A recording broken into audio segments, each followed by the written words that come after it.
A few of you have asked how to bring that same loose, spontaneous energy from oils into acrylics.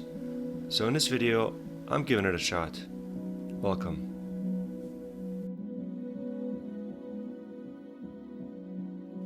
So let me show you my palette, which, as mentioned, is quite important. So the brand name that I've got here is Masterson. It's one of these stay wet palettes. I don't know much about them beyond that you absolutely have to have one. Brand name Masterson here. I don't know if there are others, highly likely. But essentially how they function is that they have these slots up here where you can put your paint. And I've got just the basics. So white, ultramarine, yellow, this is raw sienna, cad yellow light, and raw umber. But what makes this so indispensable and important for acrylic paint are these stay wet. Let me see if I can show you this. Stay wet palette papers that you gotta soak, and underneath is this sponge which kind of keeps this semi-wet, I suppose, so that when we start mixing in a second here now, the paint won't dry out as it normally has a tendency to do on a regular sort of palette. So stay wet palette, very important.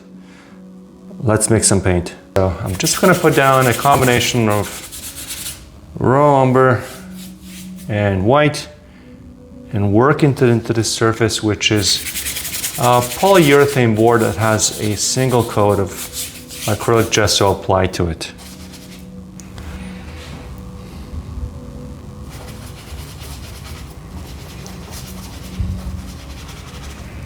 So this beginning part of a painting is arguably the most important. It's that component that adds and breathes energy into the piece, which throughout the painting process you're sort of fighting not to destroy. So the shoulders will likely come in this section here, coming here. This base layer is still somewhat wet, so I'm kind of working it into this section.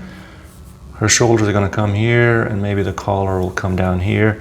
But I want this turquoise blue to sort of pervade and set a certain color mood in this initial stage.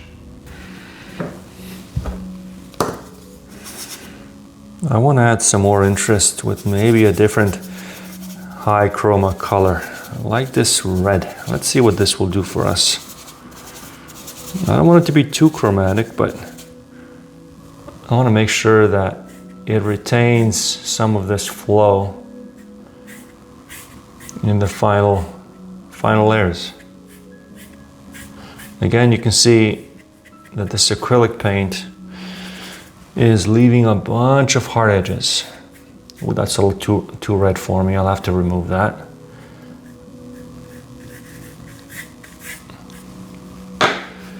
Let's see if I can knock it back a little bit. There you go.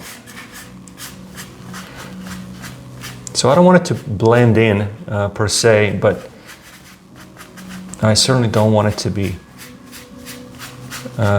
too busy and have too many edges here in the beginning layers. So.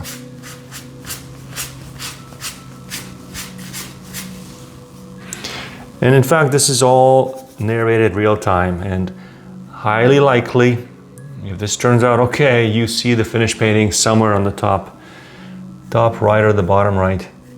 And you probably already see that a lot of these colors stayed the way that they did. And you can reference as I work along. I'll probably put a photo of my daughter in there somewhere as well. I'm gonna try to see if I can aim for a good rendition of her, but I think keeping true to this week's video theme, this is more about abstract shapes and form and color and how to create that spontaneous look that retains a certain energy throughout the painting process all the way to the end. And of course, the number one way is to create that from the get-go, and then every subsequent layers as well.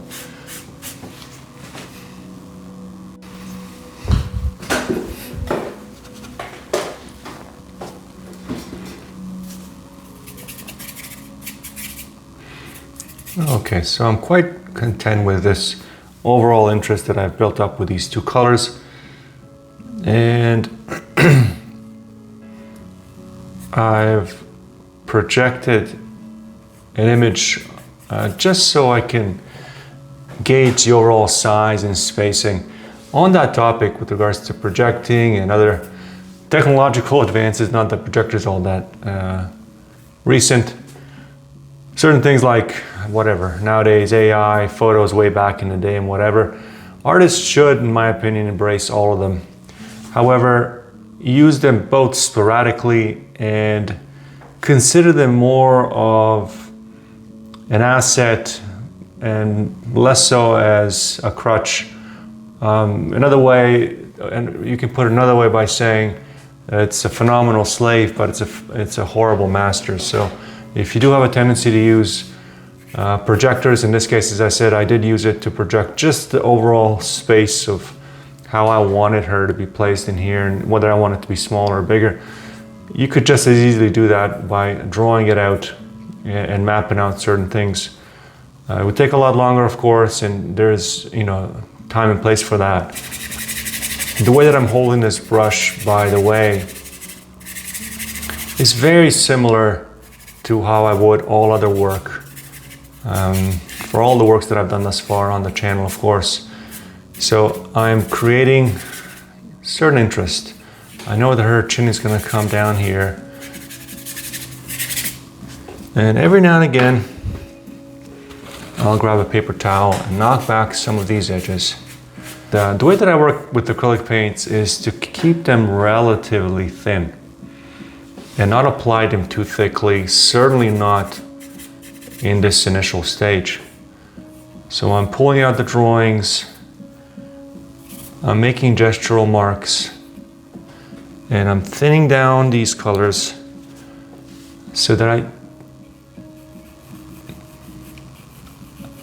I retain some of the looseness and spontaneity.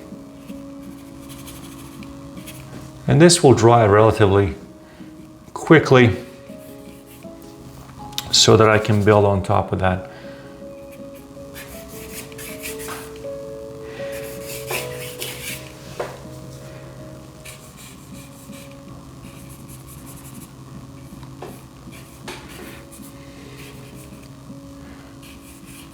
You'll notice the brush that I'm using is a flat. It's about a 1/2 inch flat, which is quite frayed.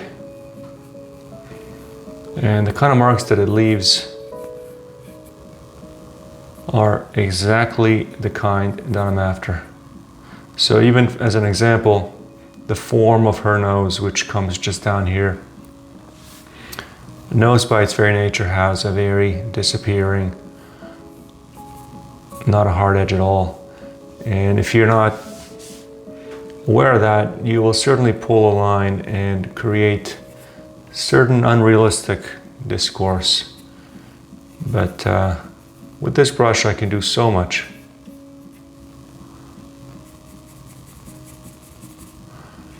Oh goodness, even though I've projected her up on this substrate, I have a tendency to lose the drawing quite often. So there's a, initial sort of drawing that goes down that gives you just a general idea for spacing and everything else. But overall, I draw with every stroke of the brush. And I measure, but it's more, I guess, in the moment.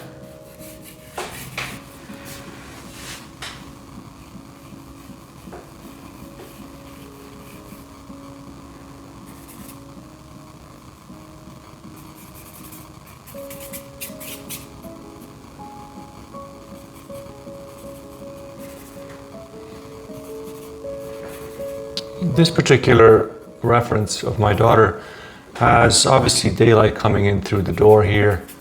That's, I guess, somewhat cool, and it's casting this warm shadow on the left. I'm actually exaggerating that particular juxtaposition of warm and cool.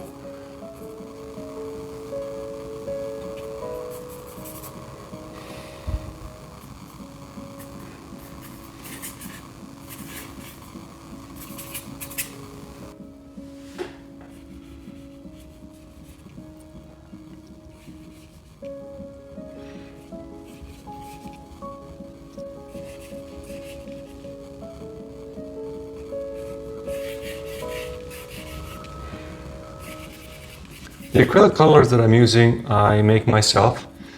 And they're definitely, as you can see, viscosity wise on the fluid side. And that's kind of how I like them, so that I can manipulate them. So as you'll see in a second here, this of course is very wet.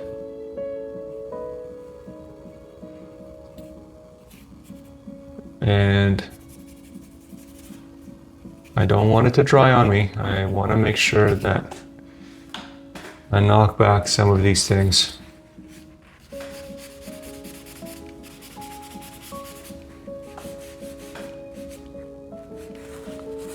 But don't go over the dark side. There you go.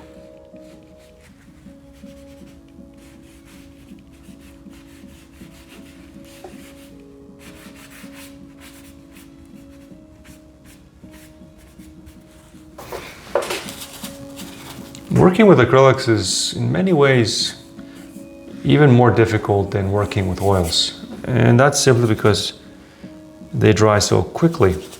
And edge manipulation, keeping things spontaneous, becomes the number one thing that you become obsessed over, as opposed to creativity. So all of these marks that I make, they have a tendency to remain that unless I knock them back with a towel, which I've got in my right hand here. So keeping things loose with acrylics is much more difficult than with oil paints. But knowing that limitation and knowing the fact that they dry a shade or two lighter or darker is just something you got to be mindful of, and particularly for all you that prefer acrylics and don't want to have to deal with the drying rate of oils or solvents, of course. I'm no fan of those either. But edges is really the number one obstacle that you sort of have to be mindful of when working with acrylics.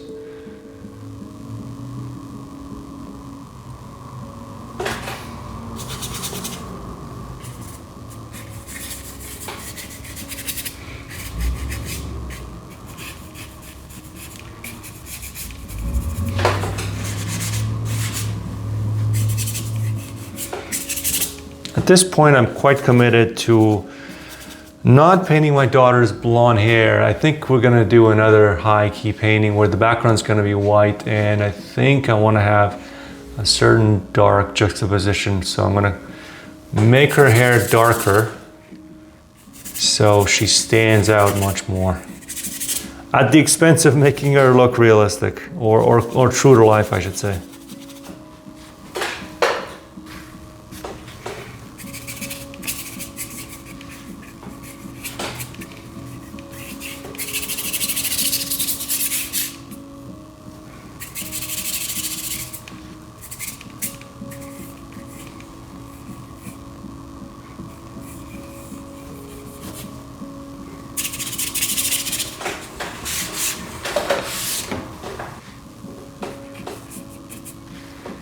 You can see that with every subsequent stroke that I'm making my darks darker with kind of transparent color.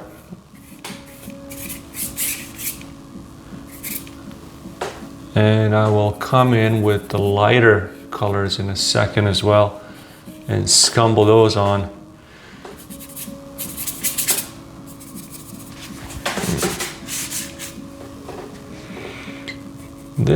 At this point, this particular painting is looking nothing like my daughter, but I like the movement, I like the way that even though she's stagnant, I want to focus on retaining that sort of spontaneity of the brush, even with some of the last strokes.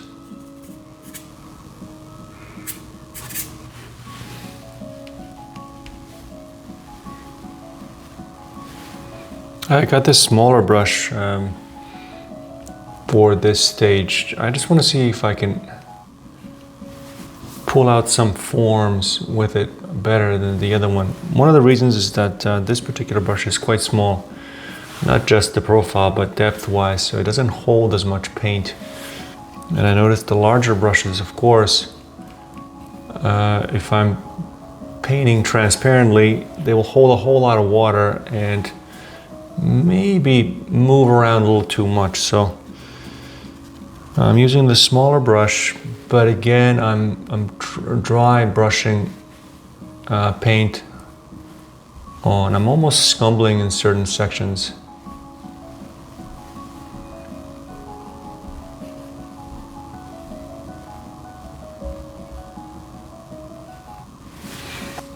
One thing that's a massive advantage of using acrylics over oils is your ability to glaze transparent layers in a single painting session without activating the lower layer.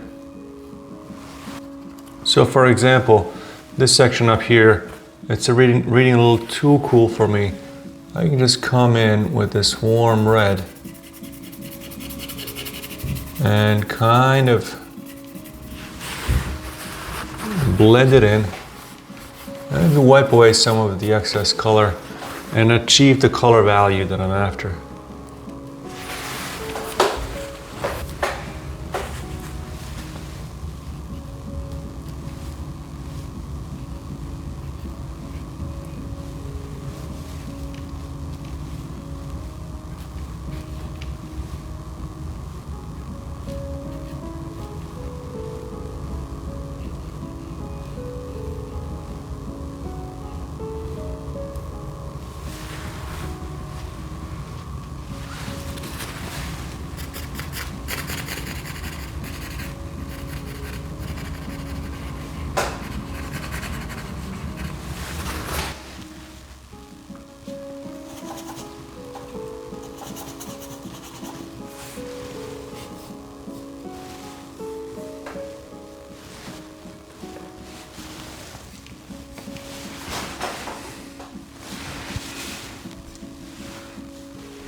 This is the first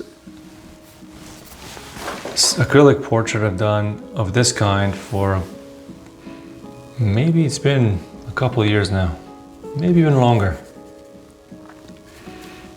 Usually when I try to, when I get these kind of works, I almost instantly gravitate towards oils because they can be manipulated in number of different ways and are much more forgiving, even though they're very, very slick. But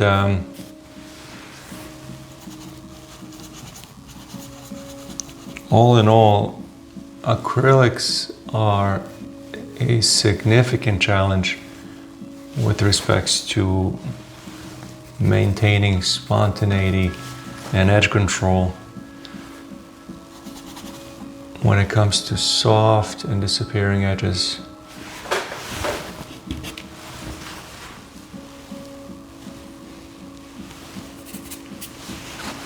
And judging values is also quite difficult. You put down a color and you think you got it, but it dries entirely different. So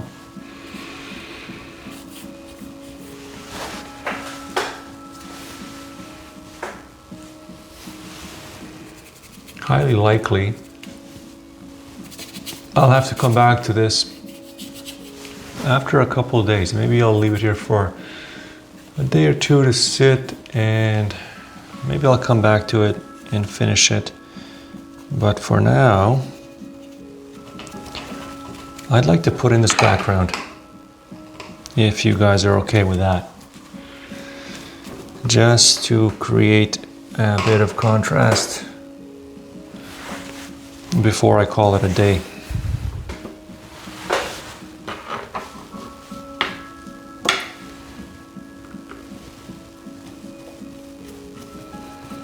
And I'm thinking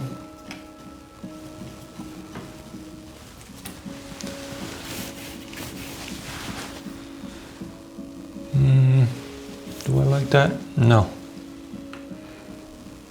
Let's go lighter.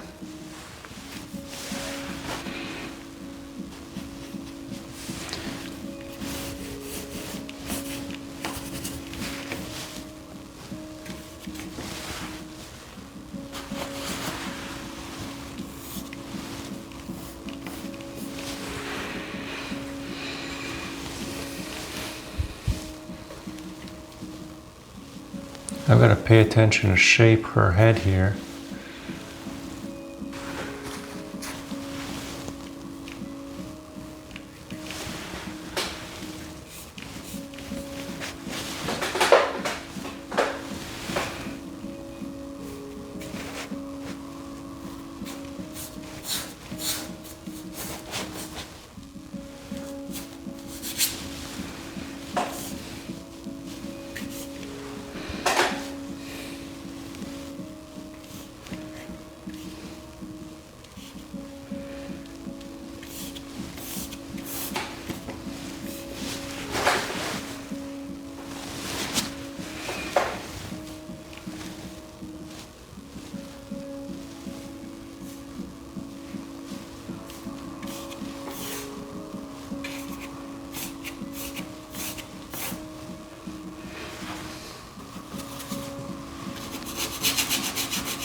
Honestly, I probably should have put this color in sooner, because everything else kind of feeds off of it.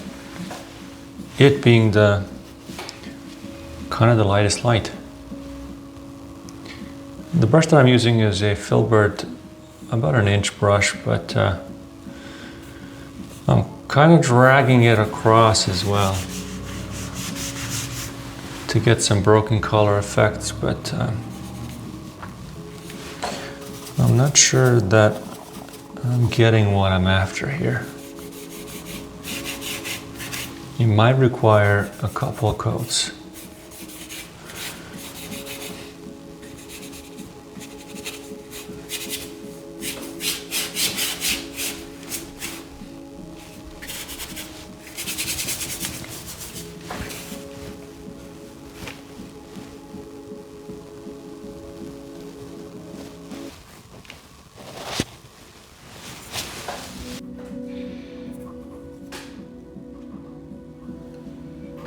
One thing that I absolutely enjoy, I remember this from when I used to work with acrylics a whole lot more, that I absolutely enjoy is the amount of mixed media you can do in a painting session. That's virtually not impossible, but certainly a whole lot harder with oils. For, throughout the painting session, you can gravitate towards various tools, irrespective of what medium you use, but for acrylics in particular, what I like to pair these broad mark making tools and these finer mark making tools, which again I apply with very similar methods, are these pencils, these Stabilo, I think they're soft pastel pencils, which I just introduce lines and draw with them. And that kind of adds a bit of intrigue and interest. Here I've got this, I think this is like a cad yellow light. Or, let me see this guy. Oh, that's interesting.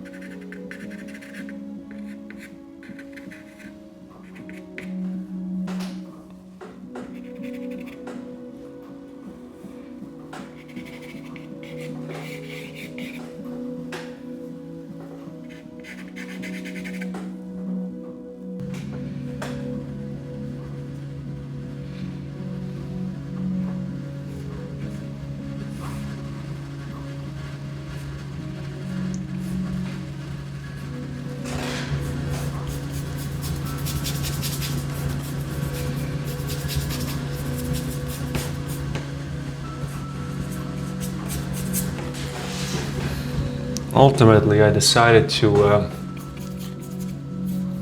brighten this background a little bit more, just to give it a bit more punch, I guess. Maybe this strand of hair here is in excess.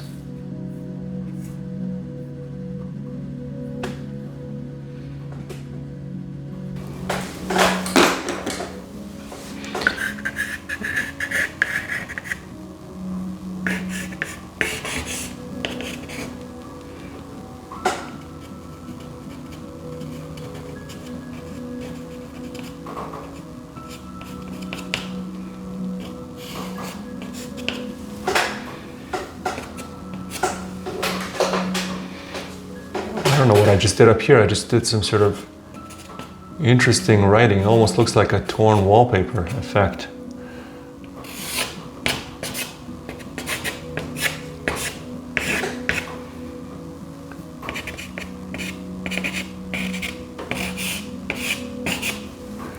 And of course, these things are ideal for hair strands. Oil couldn't even come close to doing these kind of marks. Certainly not at this wet stage, even though this is all virtually dry. What I mean by wet stage is with oils, all of this would be very wet.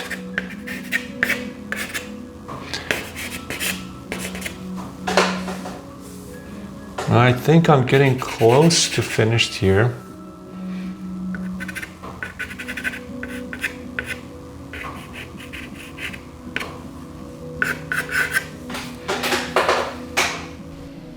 Acrylics really are a lot of fun.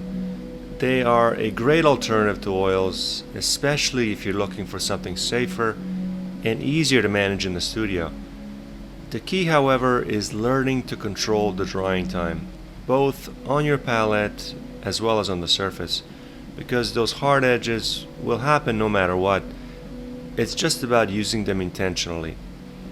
I'd love to hear what you think of this experiment, and if you'd like to see me explore further with acrylics a bit more, possibly in the future videos. Thanks for watching, and I will see you in the next one. Bye for now.